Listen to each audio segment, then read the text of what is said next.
Municipality సంబంధించిన నామాంకన కేంద్రాలని sub collector గారితో municipal commissioner MRO మేడంతో ఈరోజు విజిట్ చేయడం జరిగింది. టోటల్ 36 వార్డు సంబంధించిన ఇక్కడ ఒక 6 రూమ్స్లో 3 వార్డ్స్ చొప్పున ఒక్కొక్క రిటర్నింగ్ అధికారిని నియమించడం జరిగింది. మనకి ఎలక్షన్ కమిషన్ వారి ఇచ్చిన దిశానిర్దేశాల మేరకు మేము 3 భాషలో నామినేషన్ ఫామ్స్ కూడా సరిపడే సంఖ్యలో అందుబాటులో పెడుతున్నాము. అదేవిధంగా ఈరోజు మనకి సెకండ్ లాస్ట్ డే నామినేషన్ కోసం ఉంది. ఇప్పుడు మన నామాంకన కేంద్రానికి ఒక 100 మీటర్ దూరంలోనే పరిధి కూడా మున్సిపల్ కమిషనర్ గారు పోలీస్ సిబ్బంది వాళ్ళు గుర్తించడం జరిగింది. సో దాన్ని వచ్చే అభ్యర్థి తప్పకుండా పాటించాలి, శాంతి భద్రత మెయింటైన్ చేయాలి అనేది వాళ్ళతో కోరుతున్నాను.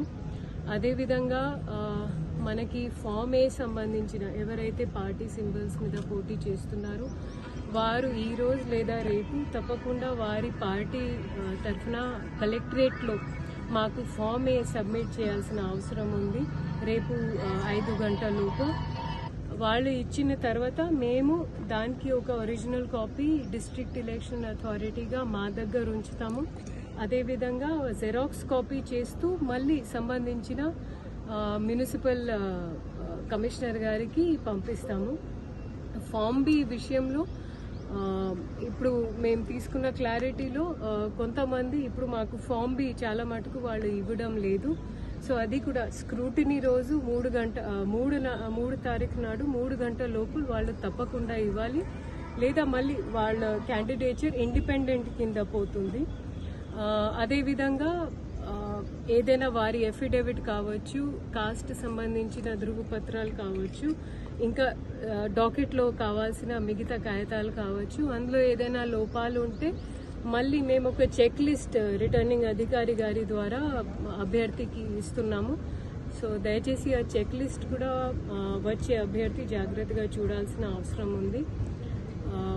మిగతా అన్ని ఏర్పాటు పోలింగ్ కేంద్రాలు కావచ్చు, మనకి కౌంటింగ్ సెంటర్స్ కావచ్చు, సబ్ కలెక్టర్ గారు, మున్సిపల్ కమిషనర్ గారు, లోకల్ ఎంఆర్ఓ, ఎంపీడీఓ, పోలీసులు వీళ్ళంతా క్షుణ్ణంగా దగ్గర నుంచి మానిటర్ చేస్తున్నారు.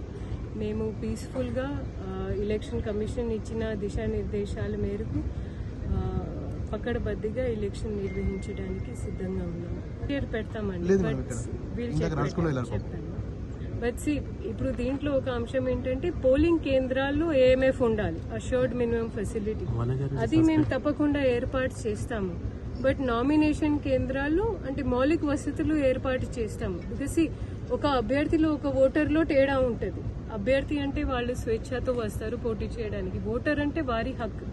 సో వారు వచ్చేటప్పుడు పోలింగ్ కేంద్రాల్లో మాత్రం తప్పకుండా ర్యాంప్ కావచ్చు, 1:10 గ్రేడియంట్లో వీల్ చైర్ కావచ్చు, తప్పకుండా మేము ఏర్పాటు చేస్తాం. ఉంది, సో మేము వెంటనే ఇచ్చేసాము. ఈరోజు మేము ఎక్స్పెక్ట్ చేసేది ఎక్కువ మంది వస్తారు కావచ్చు, సెకండ్ లాస్ట్ డే కాబట్టి.